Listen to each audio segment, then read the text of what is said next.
മനുഷ്യരാശിയുടെ സർവനാശത്തിലേക്ക് വിരൽ ചൂണ്ടുന്ന സൂചിക. അതാണ് ഡൂംസ്ഡേ ക്ലോക്ക്.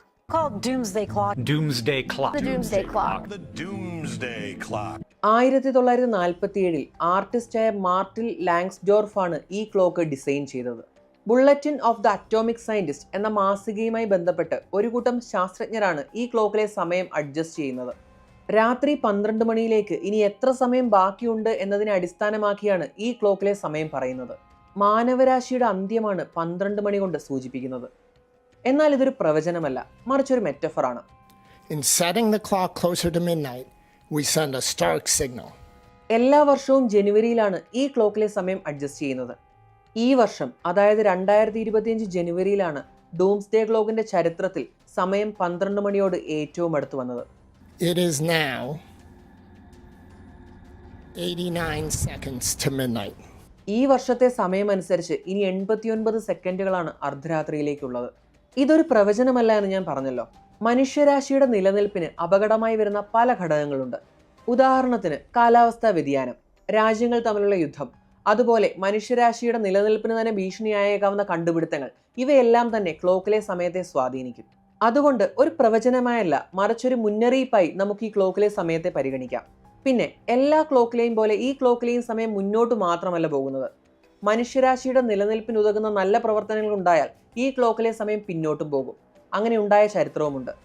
ഇന്നത്തെ വീഡിയോയിൽ നമ്മൾ ചർച്ച ചെയ്യാൻ പോകുന്നത് ഈ ഡൂംസ്ഡേ ക്ലോക്കിനെ പറ്റിയാണ്. Welcome to stories with Kiran. Chicago atomic scientist എന്നറിയപ്പെട്ട മാൻഹാട്ടൻ പ്രൊജക്റ്റിൽ പങ്കെടുത്ത ഒരു കൂട്ടം ശാസ്ത്രജ്ഞർ ഹിരോഷിമയിലും നാഗസാക്കിയിലും ഉണ്ടായ അണുബോംബ് സ്ഫോടനങ്ങൾക്ക് ശേഷം വർഷാവർഷം ഒരു മാസിക പ്രസിദ്ധീകരിക്കാൻ തീരുമാനമെടുത്തു. അണുബോംബ് പോലെയുള്ള കണ്ടുപിടുത്തങ്ങൾ മൂലം ഉണ്ടാകാൻ സാധ്യതയുള്ള ഭവിഷ്യത്തുകളെപ്പറ്റി ബോധവൽക്കരിക്കുകയായിരുന്നു ഈ മാസികയുടെ ഉദ്ദേശം. Bulletin of the atomic scientist എന്നായിരുന്നു ഈ മാസികയുടെ പേര്. അതിനൊരു കവർ ചിത്രം തയ്യാറാക്കാൻ മാൻഹാട്ടൻ പ്രോജക്റ്റിൽ റിസർച്ച് അസോസിയേറ്റ് ആയിരുന്ന അലക്സാണ്ടർ ലാങ്സ്ഡോർഫ് ജൂനിയറിന്റെ ഭാര്യയും ആർട്ടിസ്റ്റുമായ മാർട്ടിൻ ലാങ്സ്ഡോർഫിന്റെ സഹായം ബുള്ളറ്റിന്റെ കോഫൗണ്ടറായ ഹൈമൻ ഗോൾഡ്സ്മിത്ത് തേടി. അങ്ങനെ 1947 മാസികയുടെ ആദ്യ പതിപ്പിലെ കവർ പേജിലാണ് ഡൂംസ്ഡേ ക്ലോക്ക് ആദ്യമായി പ്രത്യക്ഷപ്പെടുന്നത്. ഡൂംസ്ഡേ ക്ലോക്ക് എന്ന് പറയുന്നത് ഇന്റർനാഷണൽ പവർ സ്ട്രഗിൾ, രാജ്യങ്ങൾ തമ്മിൽ അധികാരത്തിനായുള്ള പിടിവലികൾ ഇവയൊന്നും അളക്കാനുള്ളതല്ല, മറിച്ച് മനുഷ്യൻ നിരന്തരമായി നേരിടുന്ന അപകടങ്ങൾ, ഭാവിയിൽ അതുണ്ടായേക്കാവുന്ന ഭവിഷ്യത്തുകൾ ഇവ സൂചിപ്പിക്കാനുള്ളതാണ് എന്നാണ് ബുള്ളറ്റിന്റെ മറ്റൊരു കോഫൗണ്ടറായ യൂജീൻ റാബിനോവിച്ച് പറഞ്ഞത്. മാർട്ടിൻ ലാങ്സ്ഡോർഫിന്റെ ഡിസൈന് പിന്നിലും ഒരു ലക്ഷ്യമുണ്ടായിരുന്നു. നേരിട്ട് കൊണ്ടിരിക്കുന്ന പ്രശ്നത്തിന്റെ സീരിയസ്നെസ് മനസ്സിലാക്കാൻ ഒരു കൗണ്ട് ഡൗൺ ആണ് നല്ലതെന്ന് ലാങ്സ്ഡോർഫിന് തോന്നി. ഉചിതമായ നടപടികൾ സ്വീകരിക്കാൻ മനുഷ്യൻ തയ്യാറായില്ലെങ്കിൽ സർവനാശമാണ് കാത്തിരിക്കുന്നത് എന്ന സന്ദേശമാണ് കൗണ്ട് ഡൗൺ ക്ലോക്കിലൂടെ ലാങ്സ്ഡോർഫ് നൽകിയത്. വർഷാവർഷം ഈ ക്ലോക്കിലെ സമയം അഡ്ജസ്റ്റ് ചെയ്യുന്നതിനായി ശാസ്ത്രജ്ഞർ നിരവധി ഘടകങ്ങൾ വിശകലനം ചെയ്യാറുണ്ട്. ലോകത്ത് നിലനിൽക്കുന്ന രാഷ്ട്രീയപരമായ സംഘർഷങ്ങൾ, അതുപോലെ ഓരോ രാജ്യവും വികസിപ്പിച്ചു കൊണ്ടിരിക്കുന്ന ആയുധങ്ങൾ, കാലാവസ്ഥാ വ്യതിയാനം തുടങ്ങി ഭാവിയിൽ മനുഷ്യർക്ക് ഭീഷണിയായേക്കാവുന്ന കണ്ടുപിടുത്തങ്ങൾ വരെ കണക്കിലെടുത്തുകൊണ്ടാണ് ശാസ്ത്രജ്ഞർ സമയം തീരുമാനിക്കുന്നത്. We set the clock closer to midnight because we do not see sufficient positive progress on the global challenges we face, including nuclear risk, climate change, biological threats, and advances in disruptive technologies. ഇനി നമുക്ക് ക്ലോക്കിലെ സമയത്തിന്റെ ചരിത്രത്തിലേക്ക് പോകാം. 1947 ശീതയുദ്ധത്തിന്റെ തുടക്കകാലത്ത് ക്ലോക്കിൽ അർദ്ധരാത്രിയിലേക്ക് 7 minute ദൂരമാണ് ഉണ്ടായിരുന്നത്. 1949 Soviet union അവരുടെ ആദ്യ അണുബോംബ് പരീക്ഷിച്ചതോടെ ക്ലോക്കിൽ അർദ്ധരാത്രിയിലേക്കുള്ള സമയം 3 മിനിറ്റായി കുറഞ്ഞു. 1952 നവംബറിൽ അമേരിക്ക ആദ്യത്തെ തെർമോ ന്യൂക്ലിയർ ഡിവൈസ് പരീക്ഷിച്ചു.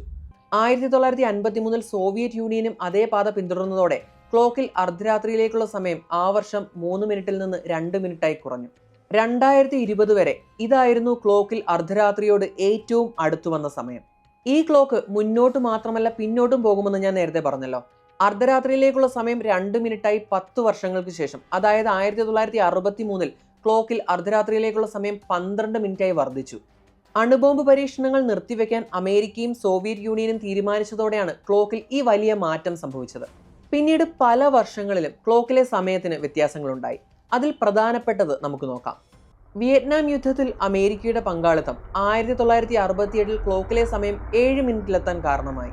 പിന്നീട് കുറച്ച് കയറ്റിറക്കങ്ങൾ വന്നെങ്കിലും 1988-91 കാലഘട്ടം ക്ലോക്കിനെ സംബന്ധിച്ച് വളരെ നല്ലതായിരുന്നു.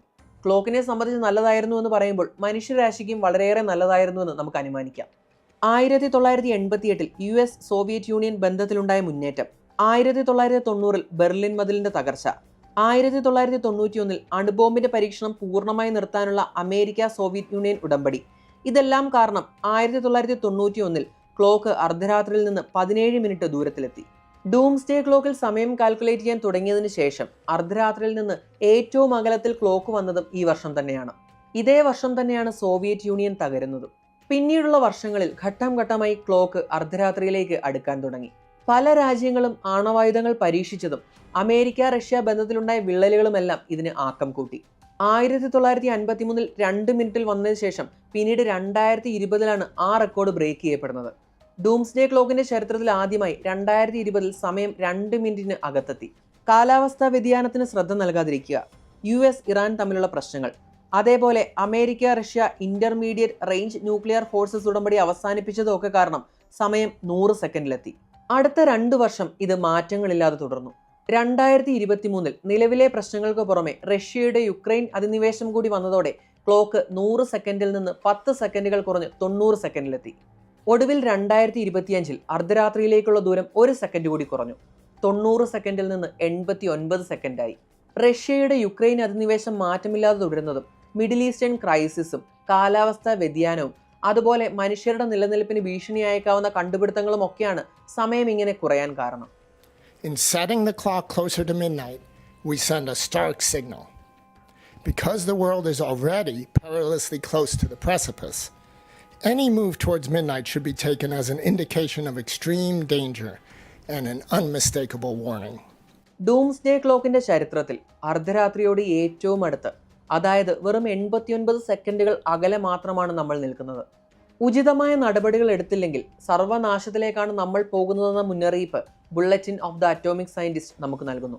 കാര്യങ്ങൾ ഇങ്ങനെയൊക്കെയാണെങ്കിലും ഡൂംസ്ഡേ ക്ലോക്കിനെതിരെ നിരവധി വിമർശനങ്ങളും ഉണ്ടായിട്ടുണ്ട്.